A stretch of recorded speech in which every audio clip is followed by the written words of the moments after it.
Hola amigas y amigos, bienvenidos al portal del Villegas. El primer tema al que me voy a referir es uno que está acaparando la atención de los medios, me parece, y es los incendios en el sur. A propósito de eso, y a raíz de un comentario que hice yo ayer, donde insinué que algunos incendios de estos pueden ser provocados por activistas de la CAM.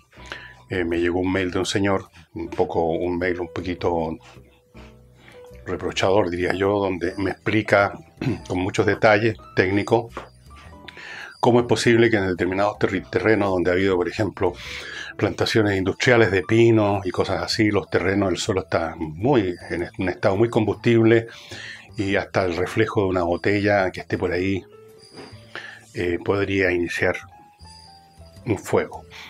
Y cuánto cuesta apagarlos y todo eso, y que capaz que en una de esas también convierta yo en persona no grata en esas zonas por estar insinuando siquiera. Respecto a eso, yo diría que es sabido, todo el mundo sabe, ha sido dicho 100.000 veces que prácticamente todos los incendios, aunque algunos se producen así como dice este señor, efectivamente, pero la mayoría de los incendios son de origen humano. Ahora, el origen humano no significa que todas las veces sea alguien de la CAM. Por supuesto que no. Mencionamos ayer el caso del tontón, que nunca falta, que tira el cigarrillo por la ventana, o están los que hacen picnic y no apagan bien la fogata. Todo eso es súper conocido, eso es origen humano. Y también es de origen humano las actividades que han significado y siguen significando la quema de casas de personas a las cuales se quiere echar de la zona. Y cuando se quema una casa se suele también quemar en los alrededores, empiezan los fuegos a avanzar, especialmente luego de las sequías que hemos tenido hace años en nuestro país. Y a propósito de eso, en este momento hay 21 incendios en el sur de Chile. 21. Y me he enterado con espanto de que todavía sigue esta práctica de que a las 6 de la tarde se paran las actividades de apagar incendios. Me mencionaban un piloto de uno de estos aviones cisterna, que le pidieron que siguiera trabajando después de esa hora y dijo que no. Y los aviones que han parado mientras los incendios continúan. Los incendios, lamentablemente, el fuego no tiene horario. Entonces, lo que se ha logrado conseguir en el curso del día, de las 6 de la tarde hasta que hasta que marcan tarjeta en la mañana, el fuego recupera lo perdido, llamémoslo así, y sigue avanzando. Bueno, no entiendo cómo funcionan las cosas en nuestro país. Francamente, hay veces en que el grado de estupidez con que se manejan los asuntos es simplemente surrealista. Y a propósito de incendios, precisamente, me llegó un mail de una persona cuyo nombre una vez más no voy a dar. Es un doctor en las ciencias a las que él se dedica, y dice lo siguiente. Voy a eliminar algunas partes que no son. Dice que como ecologista sufre por esta destrucción gestada por la desidia de las autoridades. Esta grave falencia es transversal. En la gestión del gobierno anterior tomó características de récord. En la región de Biobío se estaban quemando miles de hectáreas de flora y fauna, y mientras tanto el gobierno estaba representando esta vergonzosa acción respecto al mega hidroavión. ¿Se acuerdan? Que no se le quería dejar andar, que había que... Sí, le pusieron 1000 obstáculos porque venía de afuera. Que fue uno de los eventos más bochornosos, más imbéciles que hemos visto en la historia burocrática de nuestro país. Dice él, bien sabemos que nuestro entorno natural es la última preocupación de las autoridades. Ni la flora ni la fauna poseen derecho a voto. Una desconsideración para un patrimonio universal y nacional cuya protección debiera ser gestada a través de una coherente política de Estado. La falta de interés se refleja por una muy ajustada inyección de recursos, y se observan los hechos mismos, a través de una nula capacidad preventiva, que es la única que realmente es efectiva frente al control de focos de incendio. Luego empieza a decir, todos los incendios forestales son originados por la acción de gentuza que jamás reciben condenas judiciales. No solo es la acción irresponsable de canallas que provocan los incendios para divertirse. El actual escenario sociopolítico ha puesto nuestros bosques como blanco de activistas y terroristas para provocar caos.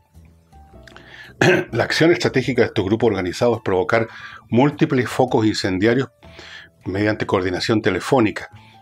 Este hecho hace mucho más difícil el control de los incendios que se dispersan por todos lados, por parte de bomberos, las brigadas de CONAF o a través del escaso número de material aéreo disponible.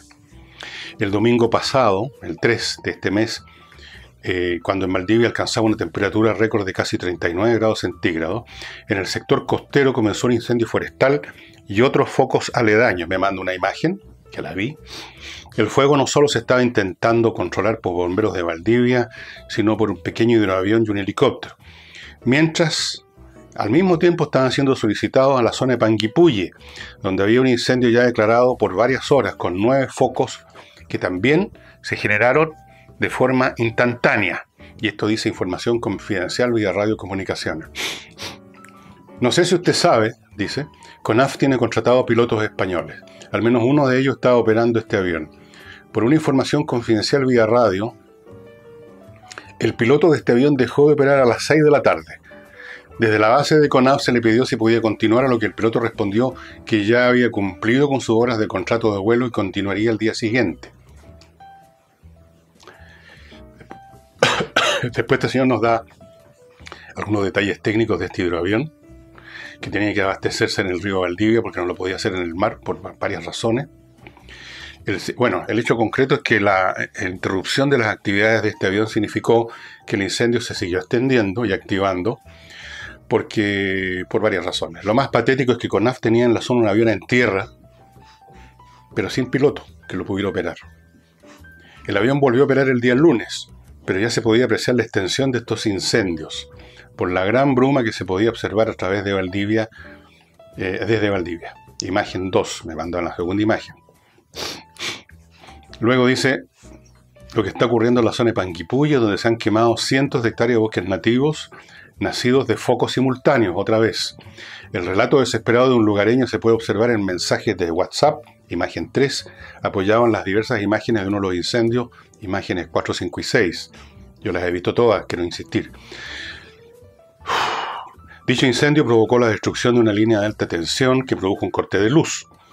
Esto obligó a la asistencia de una empresa encargada de reparar el daño, pero a esta empresa se le impidió realizar su trabajo por un grupo violentista de tipo terrorista por la manera como fue atacado el vehículo, con escopetas de alto calibre. Imágenes 7, 8, 9 y 10. El hecho fue denunciado a través de un comunicado que se me hizo llegar a mi WhatsApp. Imagen 11.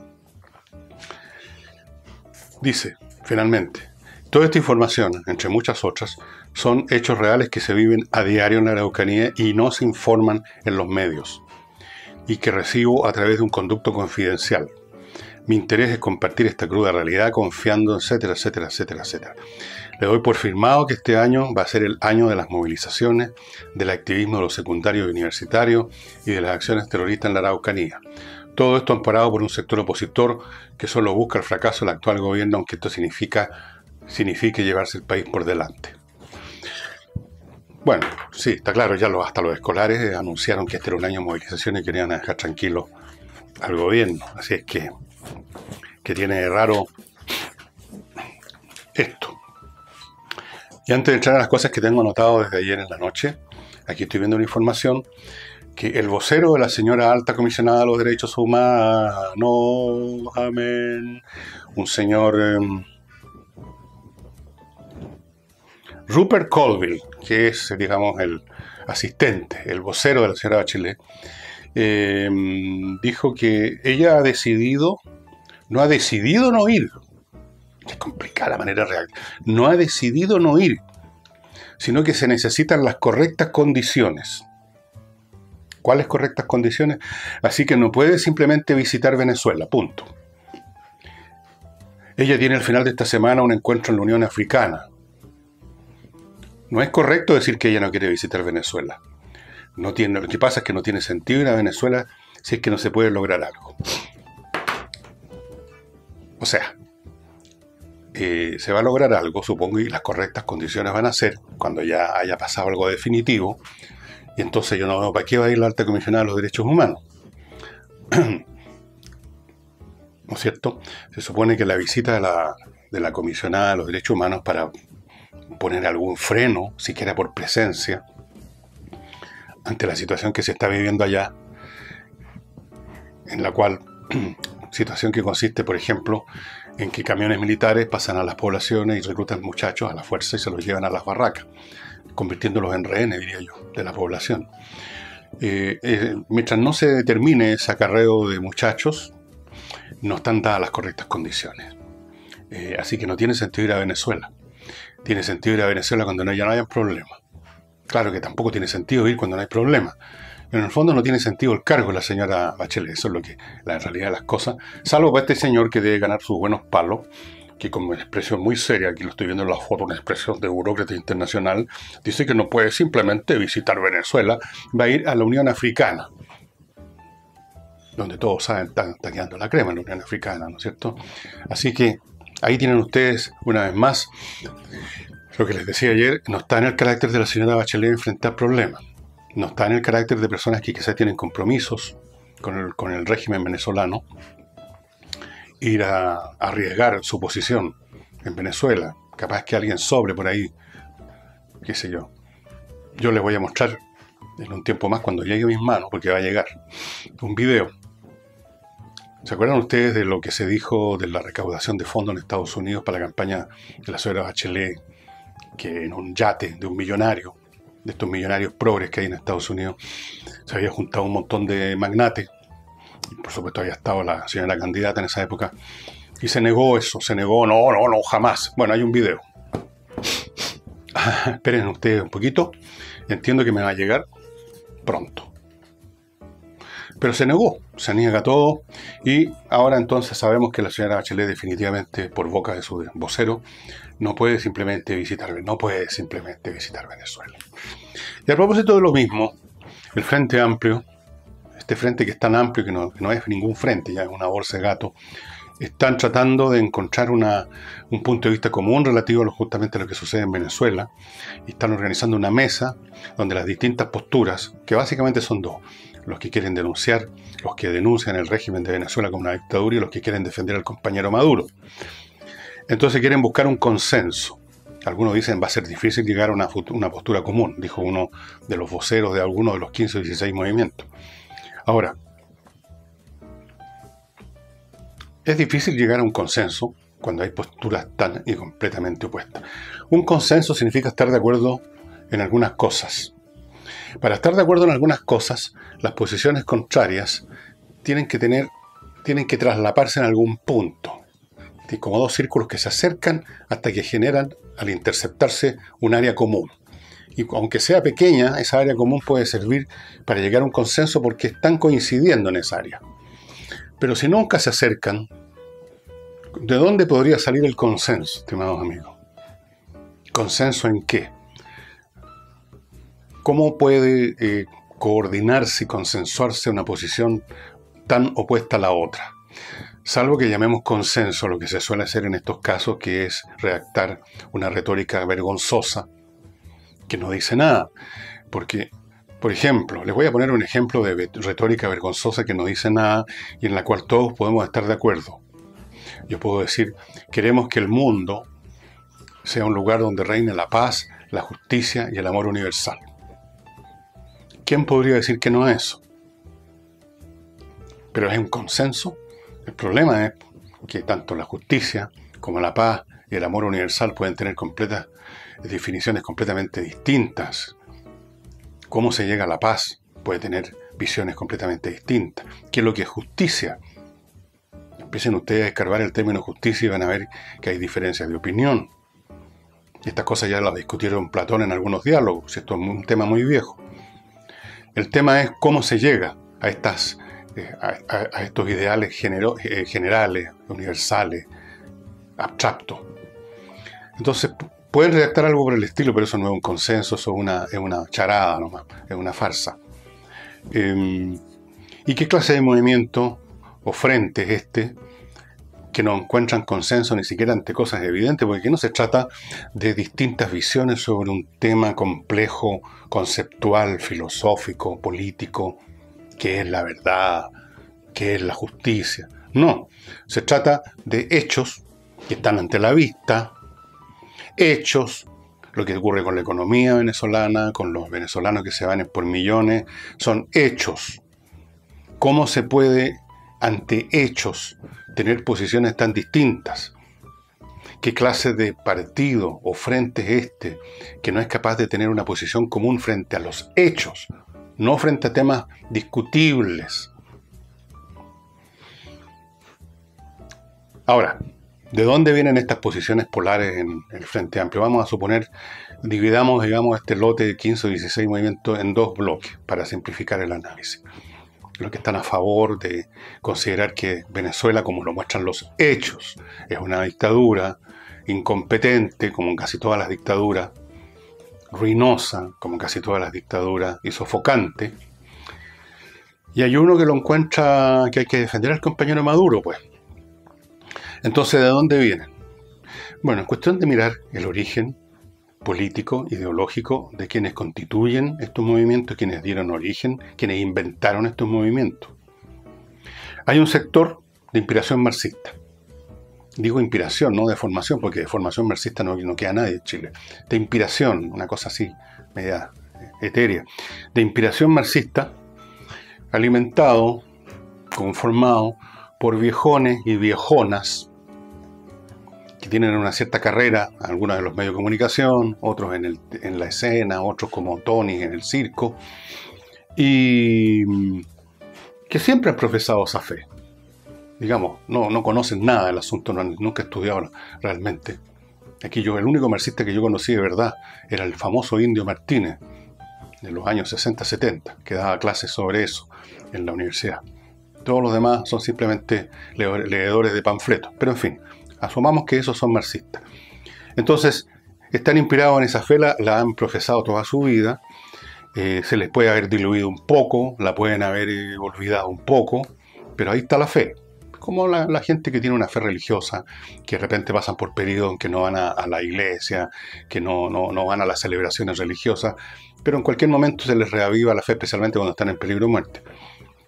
Entonces, a eso se unen a estos viejones y viejonas, se unen jovencitos que han leído los panfletos debidos, que están de moda y que repiten consignas como loro. Y hay otro sector de gente en promedio bastante más inteligente que estos otros, que son más flexibles, que no se han comprado ese viejo y apollado chaquetón doctrinario que usan los del otro sector. Estos son jóvenes que solamente comparten con los otros esta cosa aspiracional, como les he mencionado, de un mundo donde, qué sé yo, no hay injusticia, de todo lo demás, y que en general tienen dudas o críticas o reproches de mayor o menor fuerza contra lo que llaman el modelo, que tampoco lo han estudiado muy bien. El modelo es una entidad como hablar de Satán. Los que dicen que temen a Satán o tratan de exorcizar a Satán, no por eso son demonólogos, ¿no es cierto? No tienen idea de quién es Satán, cuál es la historia de Satán, la historia bíblica de Satán, no conocen el asunto. Bueno, lo mismo pasa con el modelo fue satanizado y se convirtió en una entidad maligna per se. No tienen idea cómo funcionan realmente los flujos de capital, no tienen idea de economía. Viven, como digo, he dicho muchas veces, en un periodo, viven todavía en la época del mercantilismo, creen que la riqueza son unos cofres con tesoro, que se pueden tener aquí o se pueden tener acá, ¿no es cierto? Lo pueden tener los ricos, o las monedas se pueden repartir entre los pobres. Tienen una visión a la Robin Hood de la justicia social, o sea, despojar a uno para darle a otro. Y en medio de esa concepción francamente infantil de la economía, por supuesto, el modelo es Satán. Pero dentro de todo son más flexibles y ese es el grupo que estaría por considerar al régimen venezolano como una dictadura. En cierto sentido uno podría decir que los miembros de estos distintos movimientos son todos compañeros de ruta unos de otros, pero nadie sabe para dónde va la ruta. Nadie sabe exactamente, pero van a tomar caminos distintos, ya están tomando caminos distintos. Esos caminos distintos tampoco saben a dónde conducen. Esto es como un piño de gente que sale a caminar al azar y unos tienen el instinto de irse por la derecha y otros por la izquierda y otros continuar sin que por eso signifique que saben para dónde conduce este camino, este o el de más allá. Simplemente marchan impulsados por esa fuerza poderosa e infinita llamada inercia. Y por eso, que cuando aparecen hechos concretos que los obligan a tomar definiciones concretas, inmediatamente empiezan los problemas. Porque vuelvo a repetir, en el territorio de la retórica, del consenso, en el paraje de la demagogia, de hablar de cosas universales, es fácil tener consenso, todos tenemos consenso. Todos queremos libertad, justicia, etc. En ese territorio no hay ninguna diferencia, ningún problema. Pero aparecen las cosas concretas, cómo ir, por dónde ir, cómo evaluamos este hecho específico que se presentó frente a nosotros y se acabó el consenso. Vamos ahora a nuestros auspiciadores rápidamente. Les quiero contar, estimados amigos, una cosa súper importante ahora que se están acercando ciertas fechas, como el Día del Amor y la Amistad, que creo que es este 14, unos pocos días antes de mi cumpleaños.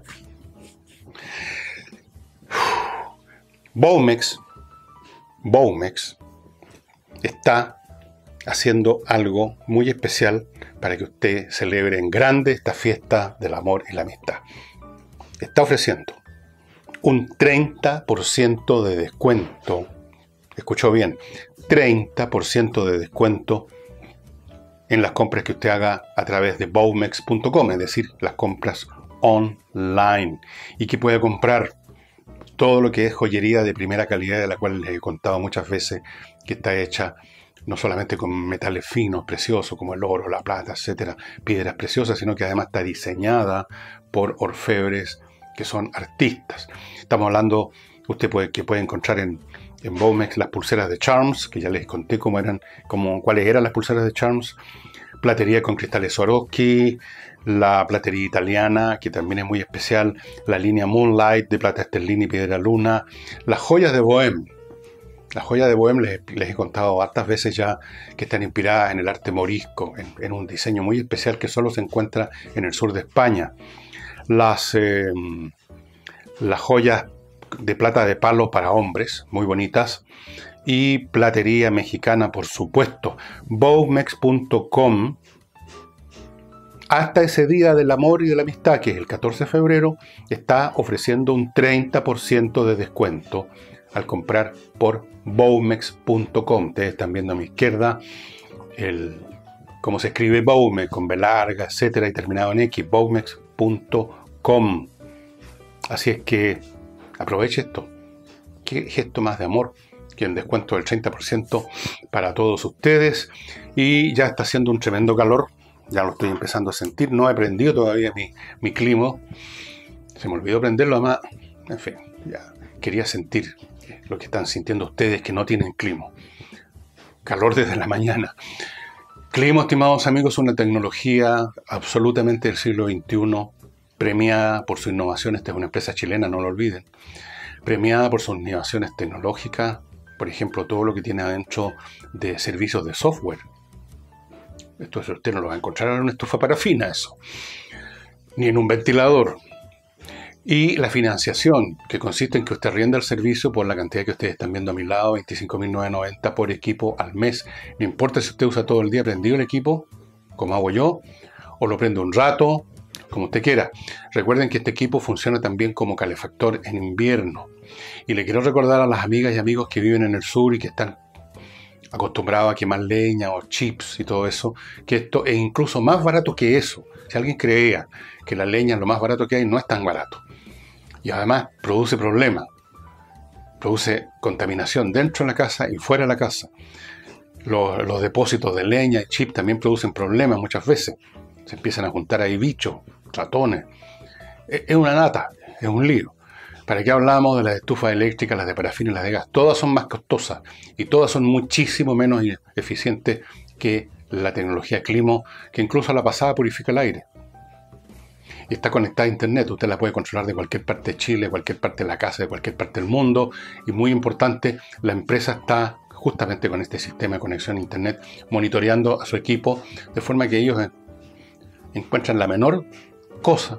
Pongamos que en vez del 100% el equipo está funcionando el 98% y van a llegar a hacer las correcciones del caso. O sea, esto es tecnología del siglo XXI, amigos míos, pero para tenerle que apurarse, porque la demanda, a medida que estos calores horribles continúan, es salvaje. Así es que entre inmediatamente, ahora mismo, miclimo.com y solicite la visita de los técnicos y la gente de Climo para tener este servicio. Y tengo otros temas.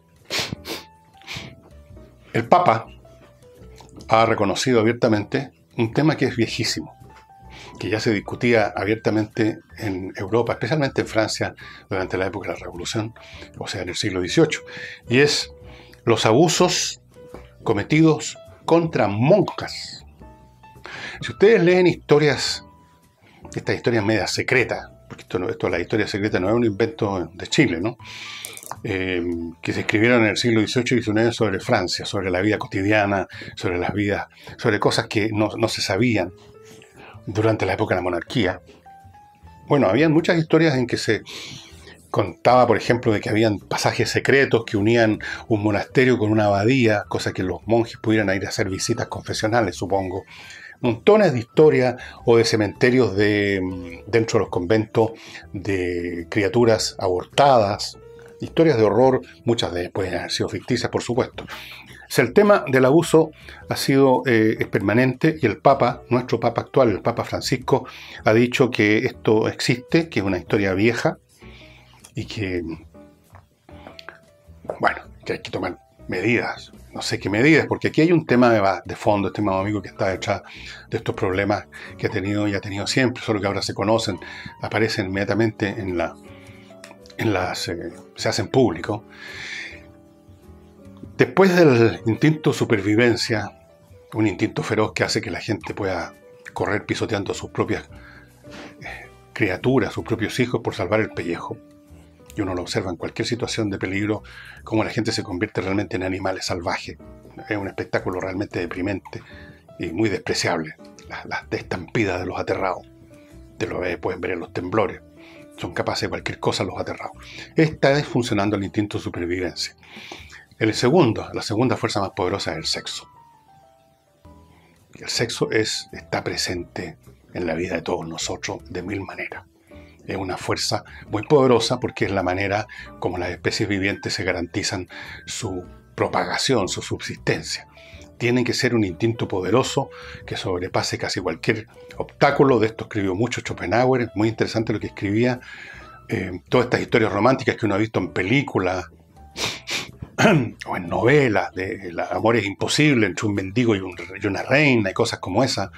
Pero decía Schopenhauer, cuando está presente el interés de la especie para que tales o cuales personas se crucen entre sí para que den como resultado el producto que la especie quiere que se produzca en ese momento, todas las barreras, incluso las más tremendas, sociales y políticas, son barridas como por un vendaval. Entonces, cuando se le ponen obstáculos al sexo, como ocurre con la vida religiosa, el sexo no se extingue. El sexo simplemente encuentra otra manera de salir. Y esa manera de salir son la pedofilia, la pederastia, los abusos y todas las situaciones que ha habido y por haber, muchas de las cuales no se conocen. Allí donde se frena y dificulta el sexo hay problemas. Gran parte del trabajo de ese gran psicólogo que fue Sigmund Freud tiene que ver con eso, con la represión de impulsos sexuales, cómo se convierten, cómo se transforman, cómo aparecen en los sueños, cómo llevan a determinados mecanismos de adaptación insanos como son los procesos neuróticos, y en otros que tienen la posibilidad de hacerlo, cómo se convierten en ataques sexuales, en actos sexuales perversos, en otros casos se convierten en violencia, se convierten en alguna cosa negativa y destructiva de ser una fuerza creadora, el sexo, básicamente. Así es que una organización religiosa como la cristiandad, cuyos sacerdotes no pueden tener una vida sexual normal, o sea, no pueden no pueden casarse, pero tampoco pueden tener abiertamente una querida, o en el caso de las monjas, un querido. Cuando todo eso está dificultado, impedido, prohibido, se crean las condiciones para toda clase de cosas espantosas. Y eso, por lo tanto, no se puede resolver. se puede castigar a los culpables, a los que se detectó, a los que se denunció. Se pueden imponer normas reglamentarias aún más estrictas. Se puede por un momento generar una sensación entre los miembros de la iglesia de que hay que andarse con más cuidado, pero las fuerzas del sexo siguen estando ahí presentes, forzando, tratando de echar abajo la puerta. Por eso, que en credos religiosos o en sectas cristianas o en movimientos cristianos donde no existe este problema con el sexo, no existen tampoco, o mucho menos, no más allá de lo que es común y corriente en la población en general, estas desviaciones, la pedofilia y cosas como esas. Porque encuentra el sexo, el erotismo, el canal natural. Un canal, no sé si decir canal natural ahora es políticamente correcto, dicho sea de paso. Van a haber algunos que van a arriscar las cejas y decir, ¿qué es lo que es natural? A ver, ¿qué quiere decir usted, señor Villegas, que solamente el sexo heterosexual es natural? ¿Cómo es la cosa? No digo nada. Sexo abierto, llamémoslo así si ustedes quieren, ¿les parece bien? Un sexo que se expresa de mil maneras abiertas. Bueno, a eso. Y finalmente, estimado amigo, antes de terminar, anoche me enteró la exposición que hizo ante el Congreso el presidente Trump y fue muy interesante. Habían muchísimas especulaciones previas sobre cómo iba a ser, si iba a ser un discurso hacia la unidad o iba a ser un discurso conflictivo, cuál iba a ser el tono. Y todo, por supuesto, no le chuntaron porque Trump es un tipo bastante imprevisible. Yo lo escuché entero, lo vi entero y me pareció magistral. El hombre hizo una exposición muy balanceada a las distintas cosas que él quería exponer.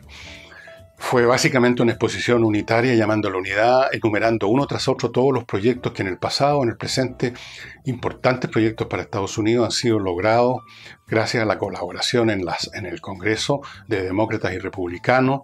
Hizo recuerdos históricos de los grandes momentos en la historia de Estados Unidos. Habían invitados ahí en el Congreso, por ejemplo, los veteranos de la Segunda Guerra Mundial, y un montón de cosas que tienen que ver con lo que se logra en una sociedad cuando las partes colaboran o por lo menos debaten dentro de un área común con el ánimo de encontrar una salida beneficiosa para su nación. No dejó de tocar el tema del muro, que es un tema conflictivo, pero lo hizo con mucha persuasión, con muchos datos. Por supuesto no va a cambiar la postura sobre eso de los demócratas, pero me imagino que va a cambiar la postura de no pocos norteamericanos que escucharon al presidente. Entregó datos sobre los problemas derivados de la inmigración ilegal, los crímenes, el avance de las drogas. Ahí presentó a gente que ha sufrido víctimas, que han sido víctimas, sus familiares, de asesinatos por mafias y delincuentes venidos de afuera, por inmigrantes ilegales. O sea, hizo una exposición muy convincente sobre el tema que a él le interesa, que es controlar la inmigración ilegal. No va a convencer a los demócratas, o quizás a algunos, como a los demócratas como partido bajo control de Nancy Pelosi no los va a convencer, pero va a acercar a sus posiciones a no pocos demócratas, creo yo. Fue una exposición muy bien hecha, en un tono perfecto. El hombre evidentemente conoce su oficio como comunicador al revés y al derecho. Yo creo que fue muy exitosa.